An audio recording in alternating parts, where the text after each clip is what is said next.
Assalomu alaykum do'stlar, sog'misizlar, salomatmisizlar? Mana shu videomizda Xudo xohlasa sizlar bilan kutubxonamiz asosiy logikasi qanaqa ishlaydi, qanaqangi klasslardan tashkil topgan, shu haqida gaplashib o'tamiz. Agarda sizlar o'zlaringga boshqa loyiha qurayotgan bo'lsalaring, bu video tashlab o'tib ketishlaring mumkin, chunki bu videoda faqatgina hech qanaqangi kod yozmaymiz. Bunda faqat sonni, so'zga o'girishni algoritmini qisqacha ko'rib o'tamiz, chunki vaqt tejash maqsadida bu klasslarni yozib qo'yganman. Boshlaydigan bo'lsak, readme faylni ochadigan bo'lsak, readme faylda man boshlang'ich kutubxonani qanaqa o'rnatish mumkinligi va undan qanaqa qilib foydalanish mumkinligi haqida yozib o'tganman. Avtoloader yuklab olingandan keyin converters o'zlatin namespace'dagi o'zlatin klassidan foydalanayotganligi va uni convert funksiyasiga o'zgaruvchi sifatida o'sha 8,345,121 so'm berilyapti. Ya'ni son ko'rinishida berilyapti. U string ko'rinishida output qaytaryapti. Shu bizni yozishimiz kerak bo'lgan, yozib bo'lingan allaqachon klass qanaqa qilib ishlatilishi dokumentatsiyasi. Endi o'sha klass haqida gaplashadigan bo'lsak, src folderida converters namespace'da o'zlatin klass turibdi. Bu klass har bitta konverter bir xil convert funksiyasiga ega bo'lish uchun ularni contract namespace'dagi iConverter degan interfeysni implementatsiya qilish kerak har bitta konverter.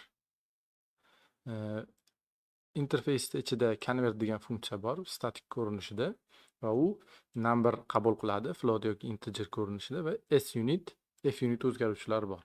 Bu nima degani? Sunit bu currency unit, ya'ni bu bizda so'm. Funit bu tiyin. Agarda biz shu o'zgaruvchilarga ishlatish jarayonida so'm va tiyinni beradigan bo'lsak, bizga shunchaki bitta 8,345,121 bas bitta so'm va tiyinlarni ham qaytarishi mumkin.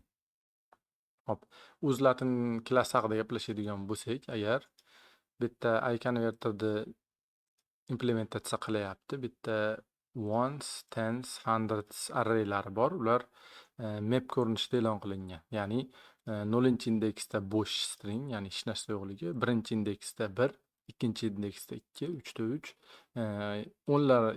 10li qator, 10li qavat ham shunaqa, ya'ni 0 da hech narsa yo'q. 1-indeksda 10lar, 2-indeksda 20lar, yuzliklar ham shunaqa, unitlar ham. Unitlar lekin buni emas. Bitta bo'sh string, minglar, millionlar, milliardlar, trillionlar shunaqa ko'rinishda e'lon qilingan. Hop, bitta convert funksiyasini ko'ryapmiz. Convert funksiyasiga son kirib keladi va u ikki qismga ajraydi, ya'ni butun qismi va virguldan keyingi qismi, ya'ni float bo'ladigan bo'lsa. Hop, butun qismini spell funksiyasiga berib so'zga aylantirilyapti va unitda ulanyapti. Fractional part ham, ya'ni virguldan keyingi qismini ham so'zga aylantirib, funitni ulab, ikkita chekkasida, agar chekkasida chekka taraflarida bo'sh joy bo'ladigan bo'lsa, uni olib tashlab qaytarilyapti. Bu oddiygina qismi, eng oddiy qismi. Lekin bizda spell va two word qismlari bor. Ya'ni spell qismi bu ko'p xonali sonni so'zga o'girish, two word qismi 999 gacha bo'lgan, ya'ni 3 xonali sonlarni so'zga o'girish qismi. Birinchi bo'lib biz 3 xonaligacha bo'lgan sonlarni so'zga o'girib olsak, undan keyin spell funksiyasini ko'rib chiqsak bo'ladi. Ya'ni two word funksiyasiga o'tamiz. Two word esa number agar 0 bo'ladigan bo'lsa, bo'sh string qaytariladi.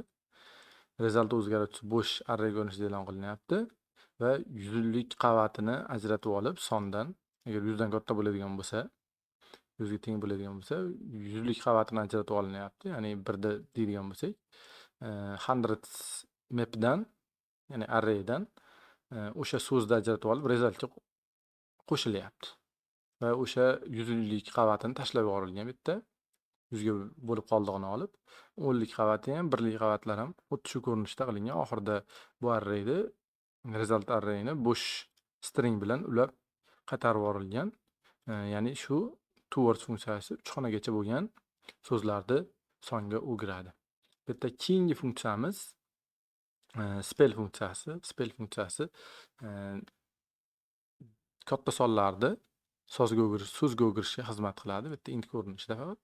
Int ko'rinishida olib 0 bo'ladigan bo'lsa 0 so'zni qaytarib oladi. result array pastda ko'rgan toward funksiyasi o'sha xuddi o'sha 3 ta qismga ajratilgan so'zlarni yig'ib boradi. Unit qavati bu ming millionlarni yasash uchun xizmat qiladi. Bitta while loop ko'ryapmiz. While loopida sharti son 0 dan katta bo'lishi kerak. Ya'ni 3 qavatdan ajratib borilganligi uchun qachonki 0 dan kichkina bo'lsa, o'shanda to'xtashligi aytilyapti. Funksiyani while loopini boshida oxirgi numberda 3 ta sonini ajratib olinyapti parti o'zgaruvchisiga va numberdan 3 ta o'sha ajratib olingan sonni tashlab yuborilyapti. Ajratib olingan 3 ta qavat 0 dan katta bo'ladigan bo'lsa, towards funksiyasiga berib so'zga aylantirilyapti va unga 1000 millionni ulash kerakmi yoki yo'qligi shart berilgan. Agar kerak bo'ladigan bo'lsa, 0 dan katta bo'ladigan bo'lsa, unga o'sha 1000 million yoki trillion so'zni ulab result arrayga qo'shiladi. 1000 million bo'lsa, uni bitta qavatdan oshirib boriladi shu qavatlarda va shu jarayon 3 ta oxiridan 3 ta olib tashlangandan keyin, yakunlangandan keyin implode funksiyasi yordamida result arrayni teskariga o'girib, uni bir-biriga ulavoramiz va shu so'zni string ko'rinishida qaytaramiz. Spell funksiyasi bizi uzlatin klassi shunaqa ishlaydi. Aytishimiz mumkin, uzlatin funksiyasi hozirda unchalar ham yaxshi implementatsiya qilinmagan, bundan ham yaxshiroq yechimlar bor deyishimiz mumkin. Lekin bizi asosiy maqsadimiz hozir sonni so'zga o'girish emas. Bizni asosiy maqsadimiz kutubxonani yaratish qadamlarini ko'rib chiqish. Shuning uchun bu videoda agar aytganimdek boshqacharoq loyiha yaratayotgan bo'lsalaring tashlab o'tib ketishlaring mumkin. Keyingi qadamga o'tadigan bo'lsak, keyingi qadamda men kichkinagina testlar yozganman. Ya'ni test folderda feature testlarni ichida uzlatin test PHP bor. Ko'ryapsizlar, bu yerda kichkinagina testlar, ya'ni har bir xona uchun birliklar, o'nliklar, yuzliklar, ming, millionlar uchun kichkinagina test yozganman. Buni yurgizib tekshirib ko'rishimiz mumkin. Terminalni ochaman va terminalda ichida render bin test binary'ligini yurgizsam, u barcha testlarni test folderdan yig'ib, yurgizib tekshirib beradi. Bosyapman va ko'rishimiz mumkin. Uzlatin testini ichida 7 ta test successfully bo'lib o'tyapti.